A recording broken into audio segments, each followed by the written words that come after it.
Good morning and welcome to the baby show at Olympia. We're with the lovely Korin Nolan from StrongLikeMum channel here at stand F50 in our lovely press lounge.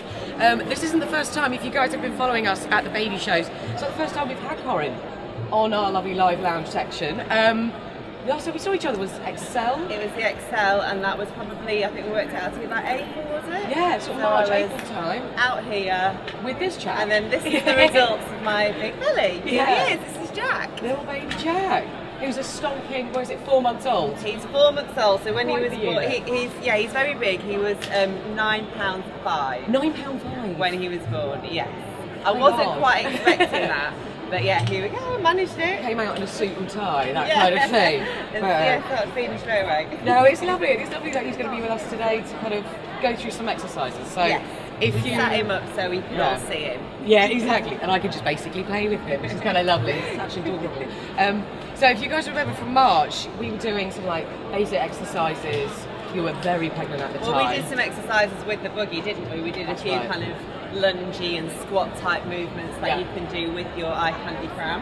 Exactly, yeah, I remember that distinctly. You had a go. I did, I did. You were very good. Thank you. I think it was just like literally that, which I can do. I can do that. I'm pretty good at that. But we're actually going to take it up a little bit of a notch today, aren't we? So you've got your mat, you've got your bands. I've got my resistance bands down here. I don't know if you can see those. These are what I've been using. Well, I use them during pregnancy as well, but they're fantastic. I'll tell you more about them in a bit. Go on, anyway. Fantastic. No, this is going to be really exciting away. Because we have had, I know through your channel, which is StrongLikeMum, and also Korin Nolan Fitness, Korin and Pilates, that you've had quite a few people asking you questions, and obviously because we've been following, you know, obviously pre and now postnatal, your exercises, your routines, or any kind of great tips that you can kind of impart with people. So.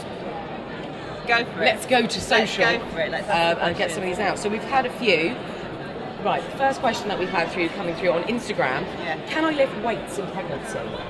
So, the answer is yes, you can lift weights in pregnancy, but you need to think about reducing or just kind of managing what you've been doing. So you don't want to be lifting heavy weights during pregnancy. Basically, we have this hormone called relaxin, which relaxes your muscles, your joints, your ligaments. It softens them basically, so you're more prone to injuries and things like that. So you want to reduce the amount of weight that you actually use to make it safe. And not only are your joints and your muscles more relaxed and soft, you've also got to think about your pelvic floor as well, which also releases. So if you're lifting really heavy weights and you're heavily pregnant, then that's going to put an awful lot of pressure on your pelvic floor. So you've got to think about that. So just reduce. I would go for like 2 kilograms, 3 kilograms max. Is that also true if you've been like you lift weights regularly? You're quite, you've got that core strength. I mean, if you're already used to lifting weights, it is slightly different. Then yeah, you probably could lift a little bit heavier. Yeah. I'm not a massive weightlifting kind of person, so I don't do that naturally anyway.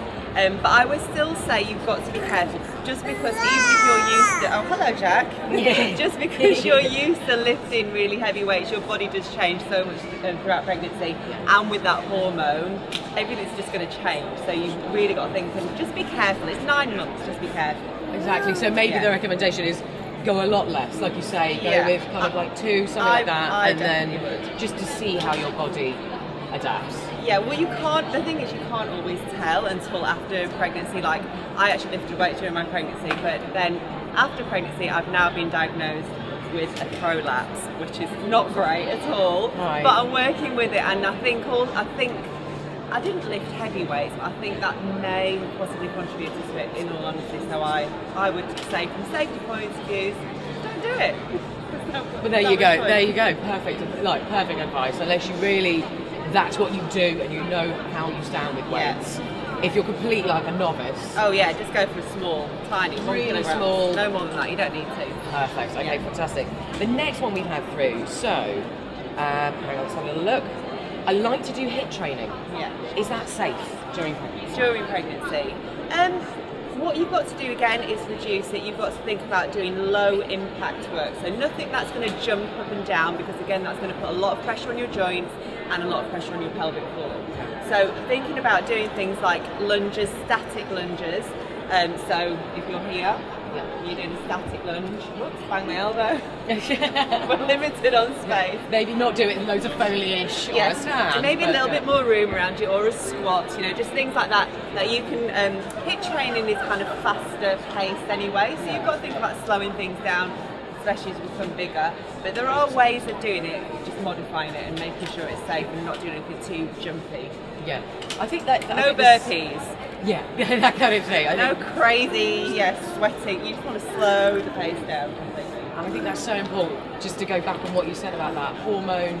You know, you are still you, but you've got to understand the biological changes that your body's going through. You have to just take it slowly and just see. I think a lot of women like to think that they're superwoman. Hello. He totally agrees with this. He does agree. He does agree. Thanks, Jack.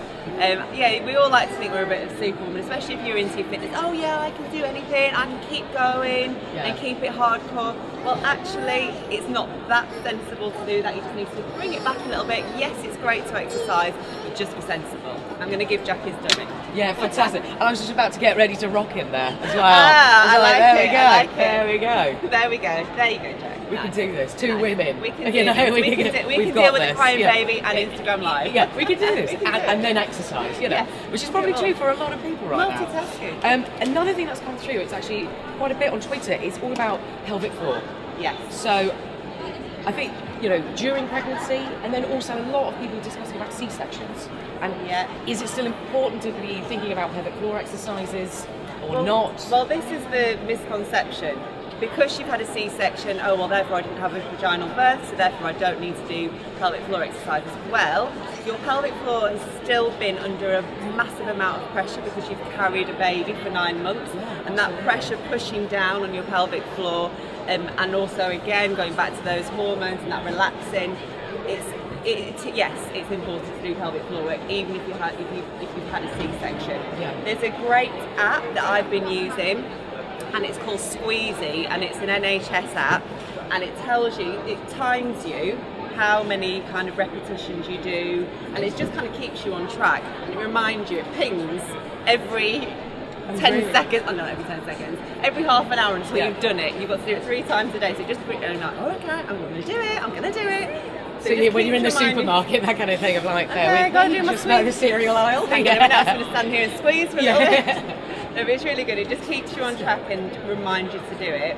But what I would say is really important to do with the pelvic floor is to go and see every woman, whether you've got any kind of issues going on, you might think you've got issues going on, after you've had your baby, go and see a women's health physio, because they will actually be able to check your pelvic floor and make sure that it's kind of safe to start doing exercise again, how much exercise you should be doing again, and what state things are down there. Yeah, which is really, really important. You might not be able, you might have to pay for it, but the general checkup that they do at the doctors is pretty. I suppose it's I guess it's limited because it's a general kind of check. Exactly. This, you know, say that again. So it's a women's health physio. So they need to give you an actual internal examination and make sure that and they can actually tell you as well how to do your pelvic floor exercises, because we don't necessarily all do them correctly. And if you do them wrong, it's actually going to do you more harm than good. So if you're kind of bearing down as you're doing your pelvic floor work, that's not correct. You need to think about drawing everything up, so lifting upwards. It's kind of like thinking like you've got an internal zip. So you're pulling upwards, you're connecting with your deep abdominal muscles, your transversus muscles, and pulling everything upwards.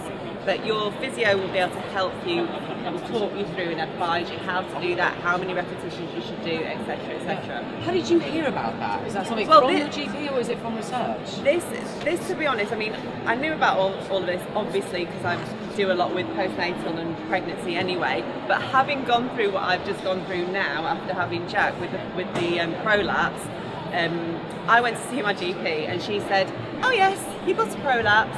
She went, go and do some pelvic floor exercises. I was like, okay, is that it?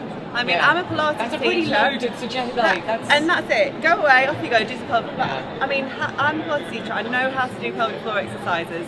But if I didn't, and I don't, even so, I don't know how many to do, how many times a day, blah blah blah, for this kind of issue. So what are other women who Well, I have to say, it's the first time I've ever heard this, and I've spoken to so many women over the course of this year for various different segments and various different things, and I've never heard that. Well, 50% so I think that's of quite women, important. Yeah. 50% of women having had babies suffer from prolapse, which is something that we really don't hear a lot about. It's a huge number. It's a huge amount, and people don't even know. I mean, it could be things like stress incontinence. Yes, there's prolapse, stress incontinence. Those two things are kind of deemed as normal after you had a baby, but actually they're not normal at all.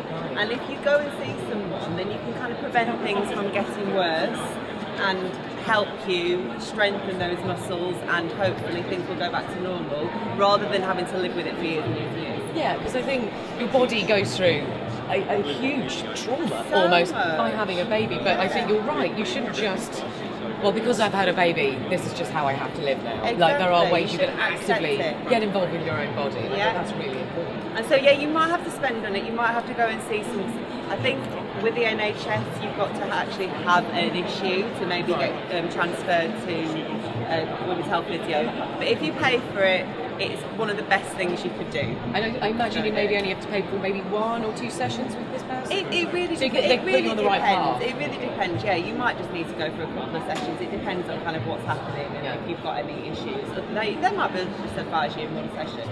I think that, fantastic. That's my best top tip. Fantastic. So, you're going to kind of actively show us now some kind of core, some key exercises. So is this for any kind of level of fitness, though? This could be for pregnancy and post? Well, I'm going to show you some exercises, first of all, some core exercises that you can do when you're pregnant and also postnatally, kind of in those first, after 6 weeks, after you've kind of got yourself back into fitness and things a little bit. And it's more about core rehabilitation. It's not about getting a six-pack. When you're pregnant, obviously you shouldn't do any curl-up exercises or any plank exercises because your abdominals are separating to make room for the baby growing. So, but you can do core exercises, which is going to help strengthen all of this area, prevent you from getting lower backache and those kind of things. And they're very simple, they're very basic. So I'm just going to start. So I'm going to lie down on the mat now. I'll use those in a moment. So you're lying on the mat, and if you're pregnant, by the way, you're rolling down onto the mat, so you're not actually using your core or your abs to get into that position. Feet are hip distance apart, and then from here, you're going to think about using your pelvic floor muscles. So you draw your pelvic floor up and in, so your navel connects towards your spine, and then you're holding yourself nice and strongly here in this area. So from this position, you're going to do a little knee drop. So all you're going to do is take the knee just slowly out to the side on the inhale, and then as you exhale, you think about using your deep abdominal muscles to pull you back to the center. So it looks very, very basic, but if you're doing it correctly, you don't want this knee to be kind of rolling over and this hip to be lifting off. So you keep the hip grounded down and you pull back from your abdominals. So you're thinking of all the connection come from the tummy muscles. So that's one exercise, and I'm just going to go through these really, really quickly. Another exercise you can do, and I'm going to move down so I don't bash my arm on that side. You're going to just slide away. So first of all, connecting with those abdominal muscles, you're going to keep your rib cage down as you slide one arm and the opposite leg away. Yeah, you're going to take an inhalation, and then as you exhale, you're going to bring yourself all the way back to center. And I'm going a little bit quicker than you might want to. You might want to go even slower than this. Taking it back. But what you don't want to happen is you don't want this big arch to happen underneath your lower back. Yeah, so we keep the core connected and those muscles pulling down as you move. Yeah, one more exercise for your core in this position. So you're going to lift up. Again, first of all, connecting with your pelvic floor, navel to spine. You're going to lift up one knee up in the air, hold it there, inhale. And then as you exhale, you're going to keep the back down, so you keep a neutral spine and just lower the foot down. So you're just lifting across as you inhale, and then as you exhale, lowering back down. But again, what we don't want to see is this lower arch, or this lift here rather, in your lower back. Yeah, so you want to keep neutral spine, neutral pelvis as you're doing these knee lifts, and it's all coming from that core. So just very basic, very gentle exercises that you can do at the beginning, during pregnancy, and then on your postpartum recovery. So do you want me to show you some band exercises now. That would be fantastic. So is this sort of specifically postnatal? Again, these are great. You can use these in pregnancy because they add resistance, as they're called resistance bands. Yeah. So you can have the resistance like you would do with weights, but without the heaviness of the weight. So I think they're brilliant. Plus, if you're going away, they're great. So just chuck in your bag because they're really. They look pretty compact. They're looks so cool. So no excuses, basically. No excuses. So they come in all different strengths, that's why I've got loads of them. So this is a light one. I'm going to use a medium, or no, I'll use a heavy one actually. And I'm going to start with the squat. So, squat exercises are great for strengthening your glutes, thighs and your quads, which is all really helpful during pregnancy or the lead up to labour and those kind of things. So these exercises that I'm going to give you now, you can do with the resistance bands or you can do without them. So you're going to open your feet a little bit wider than your hips and turn them out from the hips, and you're pushing against this band here. You're going to pull your tummy muscles in and you're going to sit back into the heels of your feet like you're sitting back down into a squat position or down into a chair. And then as you come up, you're going to stand and you're going to squeeze your bottom forwards and you're working against this resistance of the band. So to be honest, I could have gone a bit heavier with that band. I forgot how light these feel sometimes when you're doing squats. So you are a professional, Korin, so maybe that's why. So you're going down and up. So those are your squats, you can do those. You do little crab walks, and I've not got much room, but I'm going to do my best. So you walk across, keeping yourself in that nice deep squat position. And after you've done a few of these, you're really going to feel it in your quads and in your glutes. Yeah, so I'll just keep the same one on. I'm going to lie down, I'm going to do some more glute strengthening, which we all like. Really great for pregnancy and postnatal. So your heels are going to be in line with your bottom, your knees are together, and you're going to lie directly on your side and holding your tummy in. So from here, without rolling your hips back, you're just going to open and push against that resistance band so your knee and your hips stay in line. So you don't want to open back and rock your hip back, and then you're just going to close. Yeah, so nice and simple, you're just opening, squeezing at the top of the movement, and then closing down. So you can do this without the resistance band, you don't need them. Yeah. I like them, just adds a little bit more. Yeah, so a few of those on each side. And then, what else can you do? You can do these ones, take them around the ankles, line yourself down, and you can do some little lifts for your outer thighs. There are so many exercises, and what I would recommend doing is following me and Shakira, who we do our StrongLikeMum page. We do lots of fitness exercises, and I use these bands a lot. So you can get some ideas from those pages and on other Instagram accounts.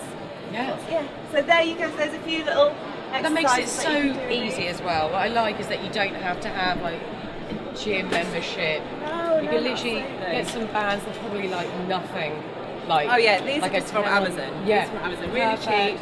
And yeah, you don't need resistance bands, but like I say, they do add that little bit extra if you're. Yeah, just slowly start pushing yourself a little bit, and just do a bit at home every day. You know, with the baby sat there, nice and quietly, angel baby.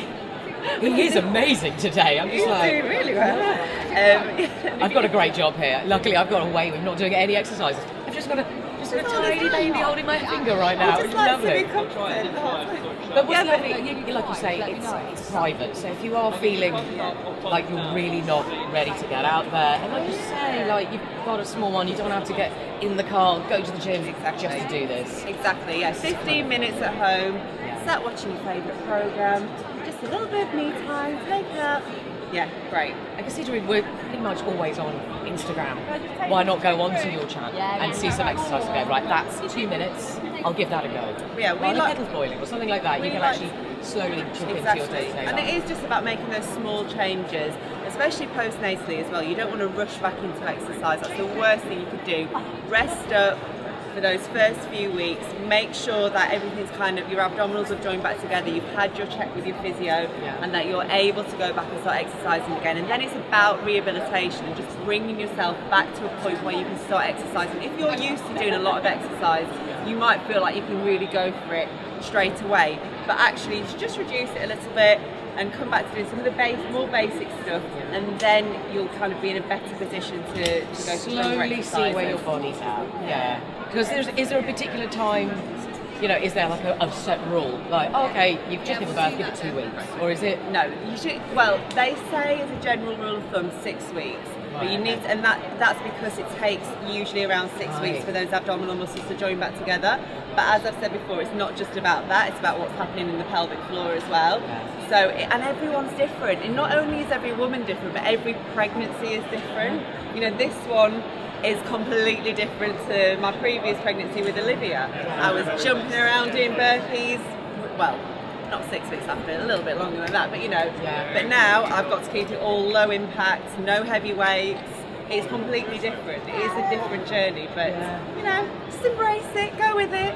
And just sit, like you say, just give it a little at a time, see how you go. And just not to overexert your body. Just listen to yourself and know what's right. Yes, it's all about listening to your body. 100%. So how is your Strong Like Mum channel coming on? Oh, it's great. So Shakira, Akabuski and myself, we got together over a year ago. We fell pregnant at the same time. We went in the same room. I was going to say, that sounded really weird. We fell pregnant literally a week apart. Oh God. And yeah, it was great. So we went through our pregnancies all together. It just so happened we were doing this Strong Like Mum channel. We have released 2 trimester guides. They're free. You can download them free from our website. And we are about to release the 3rd trimester guide, so you can get those now. And we're working on some postnatal plans now, so they should be ready maybe in a few months' time. We'll let you know because we're quite busy at the moment. Yeah. Positive. Yeah, no, absolutely. Well, that's fantastic. That's a great place for people to go and just pick up some tips and get some tips. Yeah, but we do stuff on our Instagram page all the time. So lots of, in fact, I've just put an exercise workout video up this morning. So that's with a big Swiss ball. So go and have a look at that, and I can get you started. Fantastic. Thank you so much for coming on again. It's so lovely to have kind of like followed your journey. And then see you there. Follow 2 journeys, Olympia and then this one. Exactly. Yeah. I'm not having any more, that's it. I'm done now. We'll see. No, I'm definitely not. I don't know why I'm saying that like a threat. But thank you so much, Korin. It's been fabulous. Thanks for having me. Yeah, it's an absolute pleasure. And guys, make sure stay tuned. We'll be delivering content out for the whole of the weekend with lots of exciting things to come. Thanks.